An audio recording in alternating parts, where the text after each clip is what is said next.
Үнсіз бас изеді Айнұр. Жақсы ендеше, мына сұрағыма жауап беріңізші. Қылмыскерлермен бетпе-бет кездессеңіз, айнытпай тани аласыз ба? Түн, қорқыныш, арада өткен 3 ай, жүйкенің жұқарғаны, күмән бар еді қыздың қарасында. Соңымнан еріңізші, деген жігіт кенет орнынан тұрып, есікке қарай беттеді. Айнұр да асықты. Сол жүргеннен бірден подвалға түскен екеуі адамнан компьютері көп бөлмеге кірді. Іште отырған жігіттің біріне: «Номер 2, 54-8 номерлі істі тапшы», деді. Әй-шәй жоқ. Әлгі айтқанын қылған соң, жігіттер енді барып шылын шегіп келіңдерші, деп өтініш жасады. Іште Айнұр екеуі ғана қалған. Әлі де екі ойлы боп, компьютердің алдында біраз тұрған жігіт: «Өзімді мұқият тыңдаңызшы», деді көзіне тіке қарап тұрып. «Сізге қарсы зорлық жасаған 4 жігіттің біреуі әлі ұсталған жоқ. Қалған үшеуімен бүгін бетпе-бет кездестіреміз. Сол кезде сіз қылмыскерлерді жаңылмай көрсетуіңіз керек. Қазір сізге мына жерге отырып, әлгілердің жүзін есіңізге түсіруге мүмкіндік беремін. Бұл үшін басым кетуі әбден мүмкін. Тіс жармауыңызды сұраймын». «Жақсы», деді өз құлағына өзі сенбеген қыз. Соны естіген тергеуші шетке шегініп, компьютерге жақындауына мүмкіндік берді. Экранға шығып тұрған бейнелерді Айнұр бірден таныды. Ол ғана емес, ұрғаны, соққаны, зорлық қылғаны, келемеждеп күлгені бәрі айдай ап-анық боп есіне түсті. Тұла бойы қалшылдап, жүрегі дүрсілдеп, тынысы тарылды. Көз алдында өзгеріп сала беріп, бозарып тұншығып бара жатқан оны тергеуші далаға көтеріп шығарды. Бетіне су бүркіп, таза ауа жұтып, зорға өз-өзіне келген Айнұр паническая атака аталатын бұл дерттің бойына көп жылға жабысарын білген жоқ. Арада бірнеше сағат өткен соң, тергеуші мен Айнұр отырған шағын бөлмеге 4 жігітті кіргізді. «Сол жақтан 3-ші», деді қыз рөлде отырған жігітті танып. «Қалғандарын шыға берсеңдер болады», деген соң номері аталған жігіттен өзгесі сыртқа шығып кетеді. Басын төмен салбырап отырған Айнұрға қараған тергеуші: «Айыпталушыға айтарыңыз бар ма?» деп сұрады. Бірақ одан бұрын алдына тізерлеп отыра кеткен жігіт: «Кешіріңізші мені», деп ботадай боздады. Шынайы көрінді онысы. «Кешірілмейтін күнә жасағанды білемін. Мені енді Алла да кешірмейді. Иттік жасадым. Кешіріңізші». Рюмин, ұлты орыс, 17 жас, біреудің жалғыз ұлы, 4-еудің ішіндегі кішісі. Қылмыс болған күннің ертесі шешесімен бірге келіп, өз еркімен ұсталған көлік иесі. Ересек жігіттермен бірге жүргеніне мәз болып, өз болашағына өзі балта шапқан жеткіншек. Ішке екінші кірген ұйғыр ұлтының өкілі Қожгелдиев болды. Оқиға болған күні Айнұрдың оң жағында отырған. «Өз күнәмді түсіндім. Қандай жаза тағайындаса да мойныммен көтеруге дайынмын», деп сөзін бастаған ол да көзіне жас алғандай болды. Араларында өз ісіне аса өкіне қоймаған Скворцов болды. Ұлты орыс. Оқиға болған күні жүргізушінің жанында отырған. 4-еудің үлкені, әрі өзін Құдайға теңейтін басшысы еді. «Жазаңды өтеріңді білмеп едің?» деп сұрады одан Айнұр. Басын төмен салса да, міз бақпағаны шамына тиіп кеткен соң: «Әйеліңмен 3 жасар қызың бар екен», деп жанды жеріне тигізе сөйледі. «Иә», деді Скворцов, естілер-естілмес.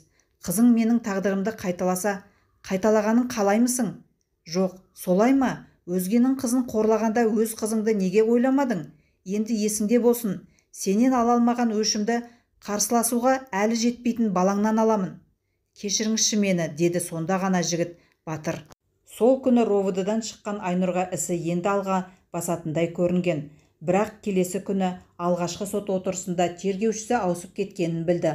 Айнұрдың басына іс түскелі Алсу мен Ая дәмхананы кезекпен басқарып жүрген. Сондықтан да бүгін Айнұр жауының ортасында жалғыз жүр. Отырыстың басталуына 10 минуттай қалған. Ішке кіруге рұқсат берілмеген кез. Бәрі сыртта. Алғаш кезде алдында кінәсі бар сыңайын танытқандай күдіктілердің туысқаны бұл күні өзгерген. Көрген жерде уын шашып қалуға тырысады. Бүгін де солай болды. Қасына жақын келген екі ердің бірі: «Ұятың бар ма өзіңнің? Кеше құрбың Алсудың қолына $10,000 санап бердік емес пе? Арызды қайтып аламыз дегені қайда?» деп зекіді. Көздегені Айнұрды әлсірету болса дегеніне жетті. Лезде көңілінің астан-кестеңі шықты. Осы істің алғашқы күнінен бері бір жүріп, солардың кесірінен шеккен азабын көріп, жарақатын танған жан досы қалай барды мұндайға? Оны сұрап жататын шамасы да ниеті де болмады. Сол күні-ақ Алсу жұмыстан келгенше киім-кешегін жинап, басқа сенің мұндай сатқындыққа барарыңды күткем жоқ. сол ақша саған бақыт әпере ме деген шағын хат қалдырып үйінен кетіп қалды. Жаны жаралы болған соң асығыстық танытқанына, досына бір ауыз сөз айтпай, ақталуына мұрша бермей қарым-қатынасты үзе салғанына өкінеді кейінгі жылдары. Әрине, бірақ араға біраз уақыт сап, дәмхананы сол бойы жүргізе алмаған Алсудың алдымен туған жері Ақтауға, артынан Ақшқа көшіп кеткенін естіп, көрісудің сәті сол күйі түспеді. Ал енді қайдан пана табады? Басқа барар жері болмаған соң, туған қаны ағасына қоңырау соғып, үйге келе жатқанын айтады. Әдетте көмекке келуге құлшына қоймайтын Арман, көлігімен саяхаттан күтіп алуды ұсынады. Сондағы бар ойы үйге бармағаның жөн. Келімді-кетімді кісі бар. Онсыз да туысқандардың арасында сен жайлы сөз өріп жүр. Бүлінген қызды үйімізге отырғызып қойып, елге қай бетімізбен қараймыз дегенді айту болғанын Айнұр кездескенде бірақ білді. Жұмысым жоқ, бар бағалы затымды сатып, осы 3 айда ем мен соттың ісіне жұмсадым. Бұл іс қашан бітері белгісіз. Ақшасыз қайда барамын? Сен алаңдама, пәтеріңнің ақшасын өзім көтеремін, деп әкеп орналастырғаны барахолканың арт жағындағы бір ауыз сыз тартқан бөлме боп шықты. Біреуге өкпе айтатын шамасы болмаған соң, үнсіз келіскен Айнұр сол жерде сот ісі біткенше тұрды.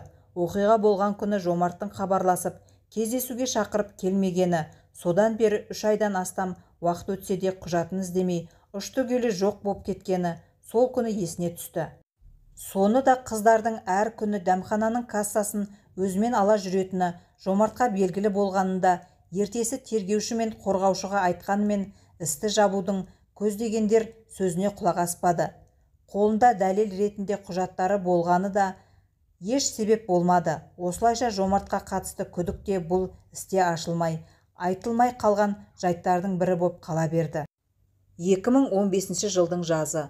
Соңғы жылда 3 рет шегерілген сот күні де келіп жеткен. Шағын сот залы. Қорғаушыға төлейтін ақшасы болмаған соң, өз ісін өзі қорғауға бекінген Айнұр соттың алдында тұр. Әдетте заң бойынша қорғаушының қызметін төлей алмайтын азаматтарға өкімет тарапынан тегін қорғаушы тағайындалатын. Бірақ дәл осы іске келгенде ол заңда ақсап қалған ұқсайды. Оқиға болған күні түнгі сағат 12-де жалғыздан-жалғыз не істеп жүрдіңіз? Жезөкшелікпен айналыспасаңыз, 4 жігіт отырған көлікке неге міндіңіз? Тіркеуде болмағанымен мектеп бітіре салып, үйден қашып кеткеніңіз белгілі болды. Оқиға болған күні сөмкеңізде бір емес 2 бағалы телефон болыпты. Сөмкеңізде атақты брендтікі. Соның бәріне ақшаны қайдан алдыңыз? Бір жылда мұндай сұрақтың талайын естіген қыз сотқа жоғары дайындықпен келген.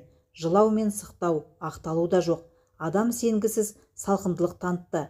Әр сұраққа нық жауап беріп, өз тарапынан салмақты фактілер ұсынып, тіпті оқиға орын алған күні эмоциясыз суреттеді.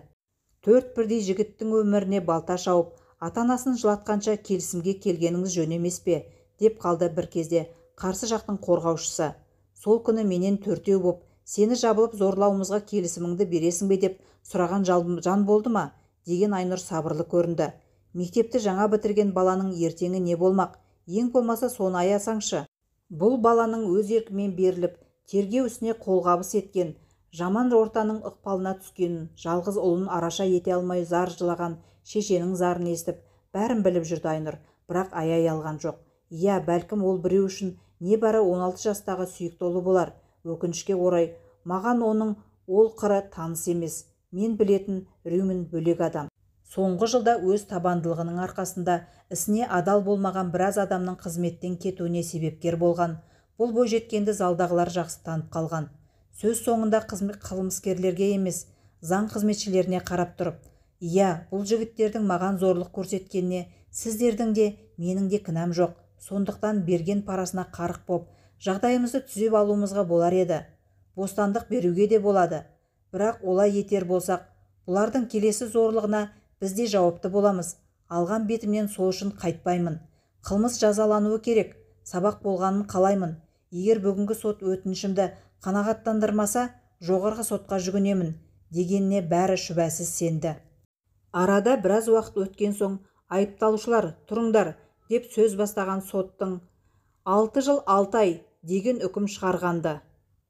Біреудің мәпелеп өсірген ұлы, арқа сүйген бауыры, үміт артқан әке мен сүйген жары, ғашығы кетіп бара жатты. тоғытылып түрмеге. Кім кінәлі? Сот залынан шыққан Айнұр ұзыннан ұзақ созылған дәліз бойында қылмыскерлердің туғандары тұрғанын көрді. Жақынына араша сұраған, көндірген, үркіткен, сатып алмақ болған олардың біразын бұл күні танып үлгерген. Солардың арасымен сыртқы есікті бетке алып келе жатып, біреулердің іштен шыққан қорғаушыдан «Бітті ме? Не болды? Жеңдік пе?» деп сұрағанын естіді. «Жоқ» деді әлгі. «Болмады, жоғарыдан араласыпты». «Жеңдім деп риза боп шығып тұрған шығарсың, арамза», деп айқай салды біреу соңынан. «Рас, сөйтті ме? Жеңіс деп атауға келе ме мұндайды? Ластанған, аяқ асты етілген тәнін жанын қайтпек. Жауын жауып өткенге ұқсайды. Ауа топ-тұнық, жүзін көкке көтеріп, терең тыныстаған Айнұр. «Рахмет, жаратушым, жалғызыңа араша түсіп, панаңа алғаныңа мың алғыс», деді де алға басып кетті. Бұл күн жеңіс күні емес, ұзақ жылға созылған жан емдеу жолында жаңа шайқасқа түскен күн болатын. 2021 жыл. Жасы 38-ге қараған Айнұр әлі күнге ара-тұра қысатын паникалық атака мен созылмалы ұйқысыздықтың кесірінен психологтардың кеңесіне жүгініп тұрады. Ұстамасын басқара біледі. Өмірін күрт өзгерткен оқиғадан кейін мейрамхана, дәмхана ісінен бас тартып, медицина саласына бет бұрды. Тұрмыс құрмады.